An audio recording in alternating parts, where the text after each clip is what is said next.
সামান্য স্বর্ণের জন্য তুই বিয়ে ভেঙে চলে যাবি, একটা মেয়ের জীবন নষ্ট করবি? তুই তো মানুষ না, তুই একটা পশু।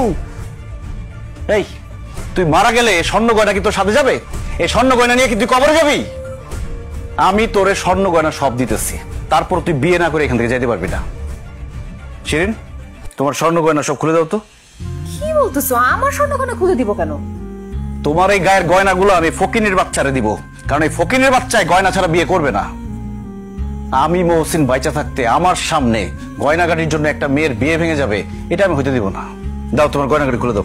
অসম্ভব, আমার গয়নাগাটি আমি খুলে দিতে পারবো না। একদম ফালতু কথা বলবো না, যেটা করতে বলছি সেটা করো, তাহলে খুব খারাপ হবে কিন্তু।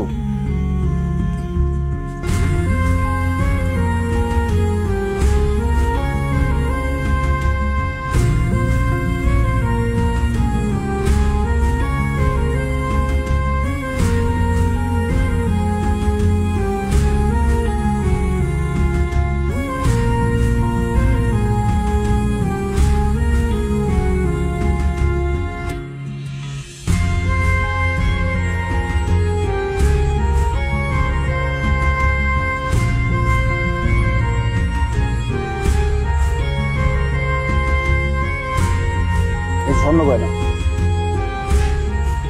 এখন শিউলির বিয়ে করতে কোনো আপত্তি আছে? স্বর্ণ অলঙ্কার যখন পাইছি তখন আর আমার এই বিয়াতে আপত্তি নাই, আমি রাজি। আমার ওই বিয়াতে আর কোনো আপত্তি নাই। একটা কথা মনে রাখিস, আমি মহসিন আমার বউয়ের গয়না খুলে আমি তোরে দিচ্ছি। বিয়ের পরে যদি শিউলি কোনো কমপ্লেন তার বাবার কাছে করে, তোর একদম জানে মেরে ফেলাম, আর তোর মারে কিন্তু আমি গাইরা ফেলাম একদম। কাজী সাহেব বিয়ে পড়ার। মহসিন বাবা, তোমার ঋণ আমি কিভাবে শোধ করবো বাবা?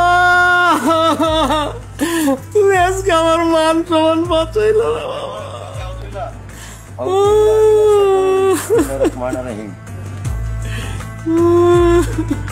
বলো বাবা, কবুল।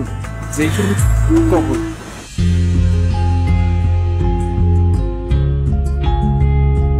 যাওয়াই বাবাজি, তোমার আমি শেষবারের মতো জিজ্ঞেস করতেছি, তুমি কি এইসব পাগলামি বন্ধ করবা? কি পাগলামি করলাম যে পাগলামি বন্ধ করব?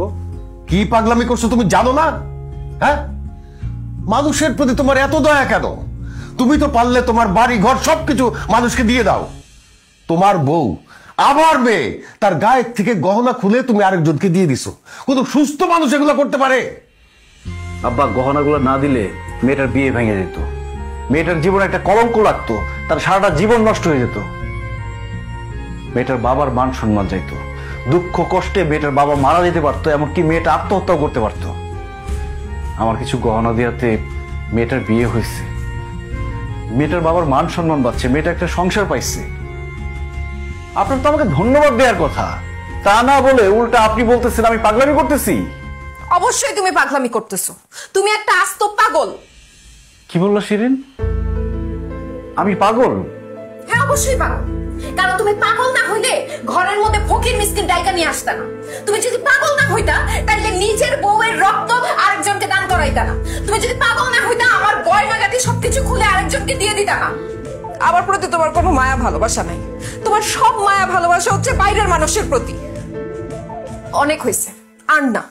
তোমার আমি সাফ সাফ আজকে বলে দিতেছি, আজকের পর থেকে তুমি পরিবারের মানুষ ছাড়া অন্য কারো প্রতি দয়া দেখাইতে পারবা না, অন্য কারো মানুষকে উপকার করতে পারবা না, অন্য কারো বিপদ আসলে ওখানে ছুটেও যাইতে পারবা না।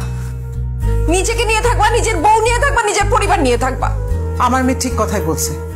বিয়ে শাদীর আগে যা করছো করছো, এখন বিয়ে করছো, তোমার বউ আছে, সংসার আছে, বউয়ের কথা ভাববা, সংসারের কথা ভাববা, অন্যের চিন্তা বাদ দাও। আমাকে মাফ করবেন আম্মা, মানুষের চিন্তা আমি বাদ দিতে পারবো না। আমি যতদিন বেঁচে আছি আমার সাধ্যমতো মানুষকে সাহায্য করবই, কারো বিপদ দেখলে আমি এগিয়ে যাবই। তুমিও কান খুলে শুনে রাখো, আমি তোমার সাথে সংসার করব না। ঠিক আছে, তোমার যা খুশি তুমি তাই করো, কিন্তু মানুষের বিপদে এই মহসিন এগিয়ে যাবেই। ঠিক আছে, তাহলে তুমি মানুষকে নিয়েই থাকো। আমার মেয়েকে তোমার কি দরকার? আমার মেয়ে ঠিকই বলছে, তুমি আসলে একটা পাগল, আর একটা পাগলের সাথে আমার মেয়ে সংসার করুক সেইটা আমি চাই না। তুমি এখন থেকে মানুষকে নিয়েই থাকো, তোমার বউয়ের দরকার নাই। আমি এই মুহূর্তে আমার মেয়েকে সাথে করে নিয়ে যাব। মাসিরিন, আয় চল আমাদের সাথে। আয়।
একদম কলা ফলা কই দিলাম চুপ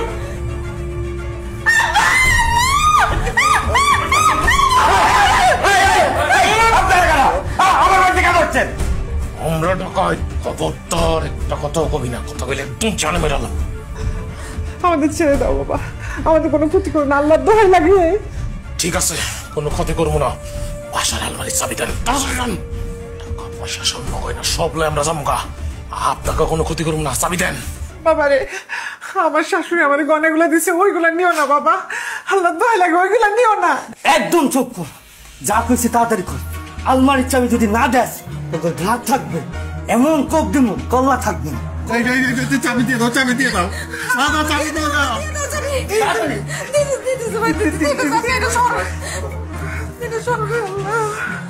তুই সেটা যাই, তুই সেটা আলমার ভিতরে চাবিটা লইলে আমি আসছি। চুপ।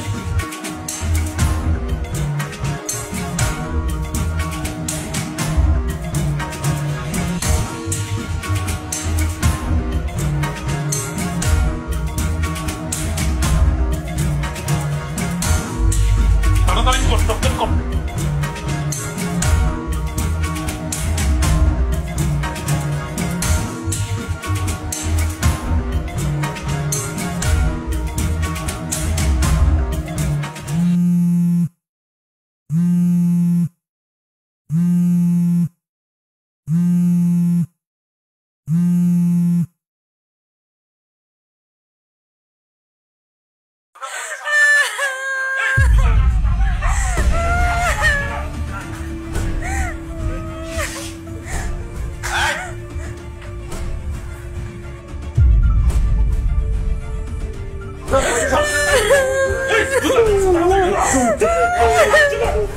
কোনো কান্নাকাটি একদম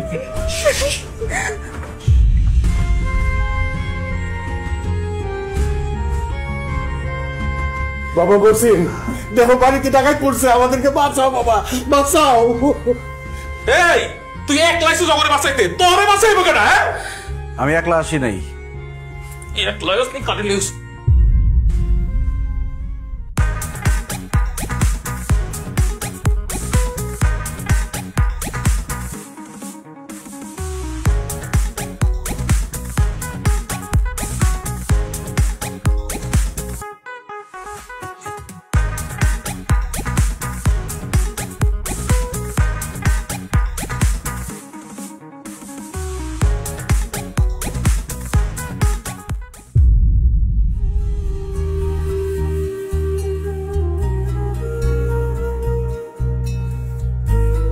আব্বা আম্মা, এখন বুঝতে পারতেছেন বিপদে মানুষের পাশে দাঁড়ানো, মানুষের উপকার করা কতটা গুরুত্বপূর্ণ? আজকে যদি এই মানুষগুলো আপনাদের বিপদে আপনাদের পাশে এসে না দাঁড়াইতো, তাহলে ডাকাতেরা সারা জীবন আপনি যে কষ্ট করে উপার্জন করছেন, যা আয় করছেন, সবকিছু নিয়ে যেত। এমনকি যাওয়ার আগে আপনাদের তিনজনকে এখানে মেরে ফেলতে পারত। শুধু এই মানুষগুলো আপনাদের পাশে এসে দাঁড়াইছে বলে আপনারা প্রাণে বেঁচে গেছেন, আপনাদের অর্থ সম্পদ সহি সালামতে আছে। শিরিন, তুমি আমাকে বলছিলে আমি নাকি পাগল, এই জন্য আমি মানুষের বিপদে ঝাঁপায় পড়ি, তাদের উপকার করি। আমি পাগল না শিরিন, আমি সুস্থ স্বাভাবিক মানুষ। আমি কেন মানুষের উপকার করি জানো? আমার বাবা মা খুব গরিব ছিল, কোনোদিন আমাকে 2 বেলা পেট ভরে খাওয়াইতে পারে নাই। আমার একটা বোন ছিল, টাকার অভাবে ভালো পাত্রের কাছে আমার বোনের বিয়ে দিতে পারে নাই, এই জন্য একটা নেশাখোরের কাছে বিয়ে দিছিল। সে নেশাখোরটা টাকার জন্য আমার বোনকে অত্যাচার করতে করতে মেরে ফেলছে। আমার বড় বোন মারা যাওয়ার পর আমার বাবা মা যখন তার লাশটা দেখলো, তারপর আমার বাবা মা অসুস্থ হয়ে যায়। আমি তাদের কোনো চিকিৎসা করাইতে পারি নাই, খাবারের ব্যবস্থা করতে পারি নাই। টাকার অভাবে আমার চোখের সামনে আমার বাবা মা ধুকে ধুকে বিনা চিকিৎসায় মারা গেছে। সেদিন আমার বাবা মায়ের লাশের সামনে দাঁড়ায় আমি মনে মনে প্রতিজ্ঞা করি, আমার যদি কখনো টাকা হয়, আমার চোখের সামনে বিনা চিকিৎসায় আমি কাউকে মরে যেতে দিব না, কোনো মানুষকে আমি না খেয়ে থাকতে দিব না, কোনো বোনকে টাকার জন্য তার বিয়ে ভাঙতে দিব না। যেখানে যার বিপদ দেখব সেখানে তার পাশে গিয়ে দাঁড়াবো। শিরিন, তুমি শুধু একা ভালো থাকলে চলবে না, তোমার আশেপাশের মানুষগুলো ভালো আছে কিনা সেটাও দেখতে হবে। তুমি শুধু একা পেট ভরে খেলে চলবে না, তোমার আশেপাশের মানুষগুলো দুমুঠো খেতে পারছে কিনা সেটাও দেখতে হবে। আমাদের সমাজের বড় লোকরা যদি গরিবদের পাশে গিয়ে দাঁড়াতো, তাদের দুমুঠো খাবারের ব্যবস্থা করে দিত, তাহলে এই সমাজে, এই দেশের কোনো মানুষের দুঃখ কষ্ট থাকতো না, কোনো অভাব থাকতো না।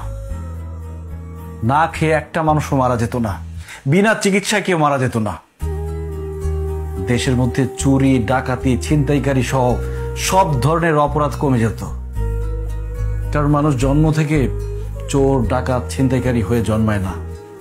তার অভাব, তার পরিস্থিতি তাকে চোর বানায়, ডাকাত বানায়। আব্বা, আজকে যে আপনার বাসায় ডাকাতি করতে আসছিল, আপনার কি মনে হয় তারা সবাই ডাকাত? তারা ডাকাত না, তারা অভাবী, তারা বেকার, তারা কোনো কাজকর্ম পায় না, তারা পেটের দায়ে ডাকাতি করতে আসছিল। তাদের সন্তানের মুখে 2 বেলা খাবার তুলে দেওয়ার জন্য ডাকাতি করতে আসছিল। অথচ যাদের টাকা আছে তারা যদি এই মানুষদের খোঁজ নিত, তাদের কাজের ব্যবস্থা করে দিত, এরা কিন্তু ডাকাতি করতে আসতো না। আব্বা, মানুষের উপকার করে যে শান্তি পাওয়া যায়, মানুষের বিপদে পাশে দাঁড়িয়ে যে শান্তি পাওয়া যায়, কোটি টাকা খরচ করেও সে শান্তি আপনি কখনোই পাবেন না। তাই আমি যতদিন বেঁচে আছি মানুষের বিপদে পাশে দাঁড়াবো, মানুষের উপকার করব। আর তাতে যদি তুমি আমার সংসার না করো, আমার কোনো দুঃখ নেই, কোনো আক্ষেপও নেই। আপনারা চলেন। দাঁড়াও,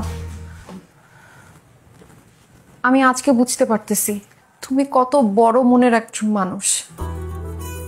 এরকম একটা মানুষকে আমি আমার জীবনে পেয়ে নিজেকে অনেক ধন্য মনে হচ্ছে। তোমার মতো স্বামী পাওয়া একজন নারীর জন্য অনেক গর্বের। তুমি যেভাবে মানুষের উপকার করতেছো, সেইভাবে সারা জীবন মানুষের বিপদে তাদের পাশে গিয়ে দাঁড়াবা। আমি তোমাকে আর বাধা দেব না, আর আমি তোমার পাশে আছি। আজকের পর থেকে তোমার সাথে আমিও মানুষের বিপদে গিয়ে দাঁড়াবো, তাদের উপকার করার চেষ্টা করব। আমাকে তুমি মাফ করে দাও। আমি তোমার এই হাতটা ধরে সারাটা জীবন তোমার সাথে বাঁচতে চাই। জামাই বাবাজি, তুমি আমারও চোখ খুলে দিছো। এখন থেকে আমি তোমার সাথে সারা জীবন মানুষের বিপদে আপদে পাশে থাকার চেষ্টা করব। আমার সাধ্য অনুযায়ী মানুষের উপকার করার চেষ্টা করব। আমি তোমার কথা দিতেছি। ধন্যবাদ আব্বা। বাবা, আমার অনেক বড় ভুল হয়ে গেছে। আমি না বুঝে তোমার অনেক খারাপ খারাপ কথা বলছি, আমারে মাফ করে দিও। তুমি এত মহৎ কাজ করতেছো, তুমি মহান একজন মানুষ, এটা আমি আগে বুঝতে পারিনি। আম্মা, আপনাদের কারোর প্রতি আমার কোনো রাগ অভিমান নাই। তবে যদি পারেন, যার যার জায়গা থেকে সবাই মানুষের উপকার করবেন। একটা কথা কি, একা ভালো থাকার মধ্যে, সুখে থাকার মধ্যে কোনো বাহাদুরি নেই, বরং সবাই মিলে ভালো থাকাই আসল সুখ। এই জন্যই তো কবি বলেছেন, সকলের তরে সকলে আমরা।